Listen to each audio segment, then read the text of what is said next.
पहिल्यांदा कोथिंबीर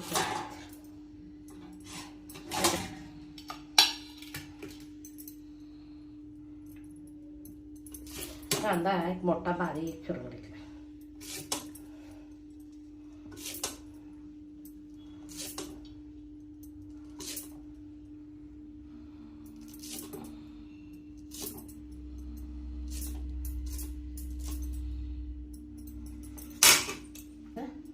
कोथिंबीर घालते. कांदा सध्या एवढा घेते, परत लहानाचा घालूया.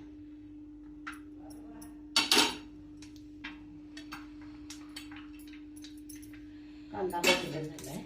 घरात ज्या भाजीपाल्या अवेलेबल आहेत. आता मी काकडी घेतली.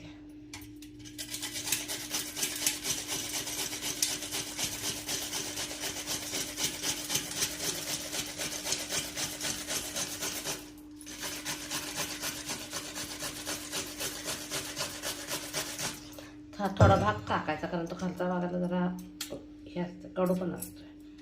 काकडी, हिरवी मिरची, हे भोंगी मिरची,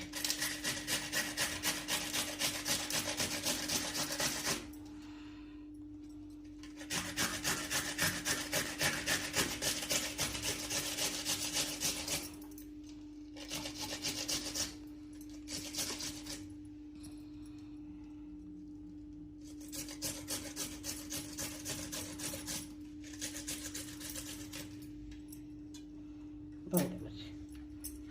काकडीमध्ये भोंगी मिरचीमध्ये पाण्याचा अंश जास्त असतो. गाजर,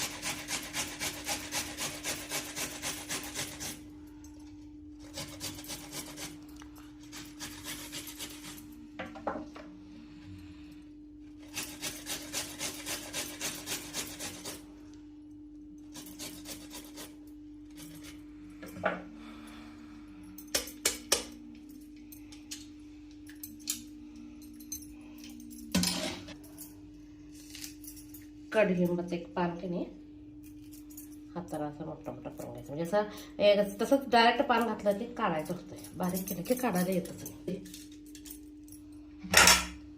आता हे ओवा हातावर असा हे करायचा आणि त्याचा घम म्हणता वाचायचा.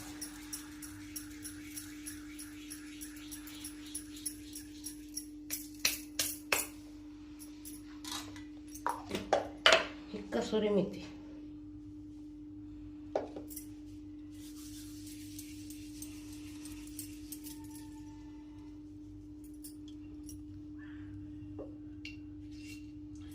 चवीपुरतं मीठ घालायचं.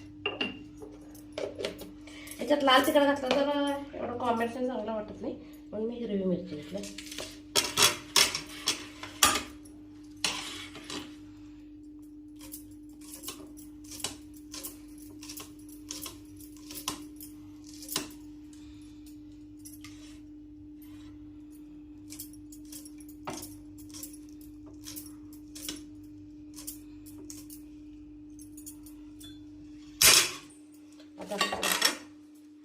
हे सगळं पहिलं हाताने मिक्स करून घ्यायचं.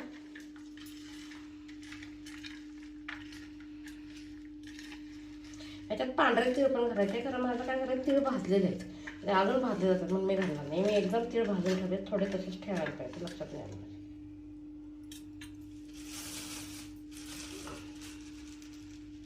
आज तांदळाचं पीठ दळून आणले फ्रेश.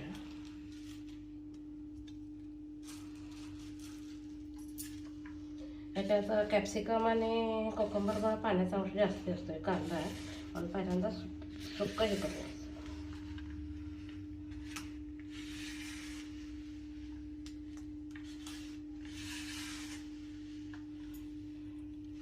आता लागेल तर पाणी घालायचं.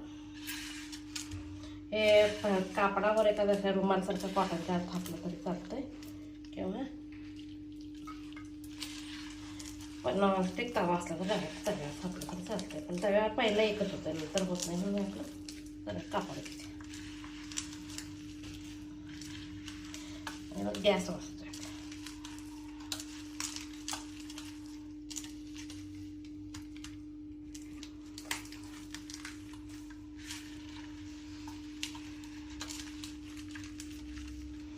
आता घट्ट मळून ठेवायचं.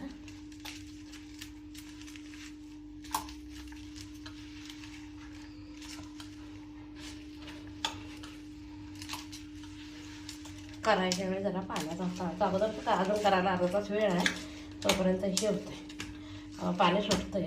नाही तर जरासं पाणी लावायचं.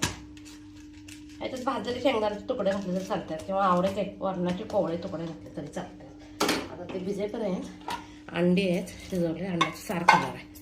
अंडी सगळी काढते.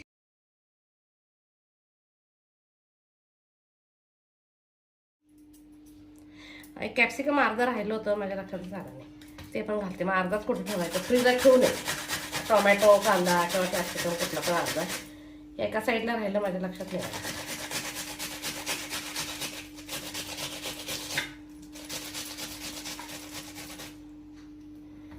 मी बघितलंच नाही, मला वाटलं एक झालं कम्प्लीट.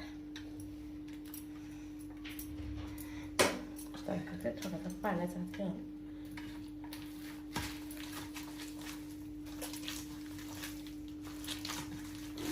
घरात ज्या भाज्या अवेलेबल आहेत त्या घालून करायचं. पण कधी पण फ्रीजला अर्धा टोमॅटो, अर्धा कॅप्सिकम किंवा अर्धा कांदा असं ठेवायचं नाही. माझा मागं राहायला दिसलाच नाही मला. आता एक 10 मिनटं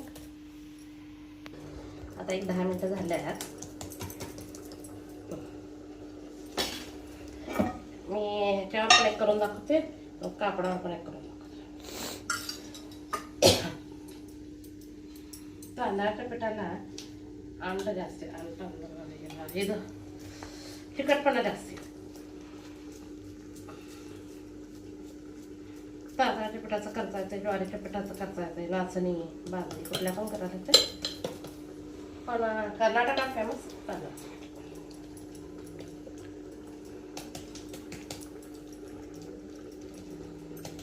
आपल्याकडे मराठी ह्याच्यात महाराष्ट्रात थालीपीठ करत असताना मध्ये असं होल वगैरे करतात, ह्याला होल वगैरे काय नाही करतात.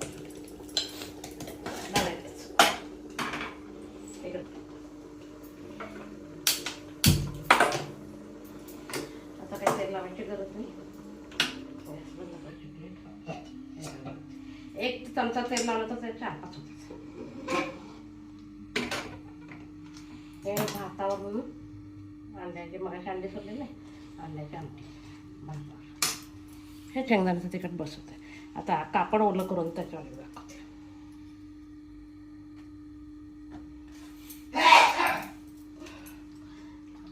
याच्यामध्ये तवा गार करायला लागतो, विनाकारण गॅस वाढवतो.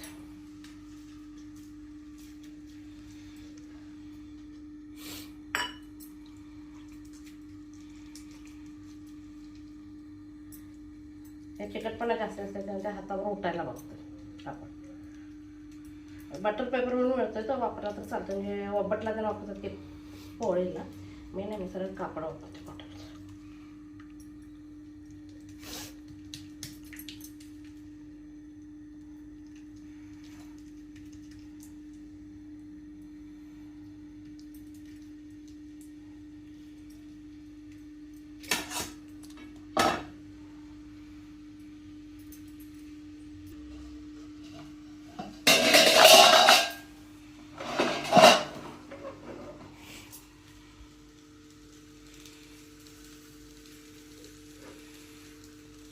अजून थोडंसं बनवलं.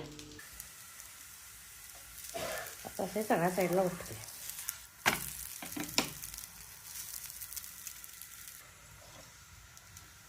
आता तयार झालं.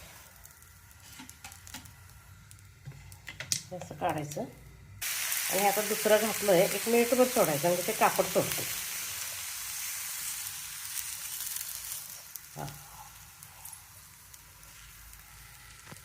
आता कापड सोडलं, ते झाकून टाकायचं. तेल लावायची गरज नाही, एकालाच तेल लावायचं. आता काय करायचं, ती मी अंड्याची आमटी केली ना, ती आमटी शेंगदाण्याचं तिखट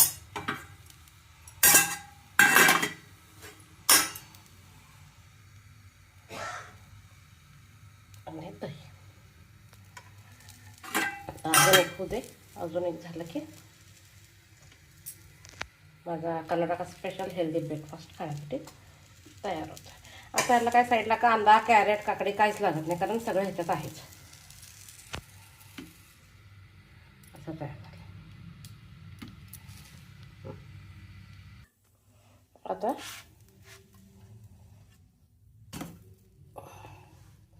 साऊथ फेमस हेल्दी ब्रेकफास्ट खाण्यासाठी तयार आहे. माझी रेसिपी आवडेल तर लाईक शेअर करा.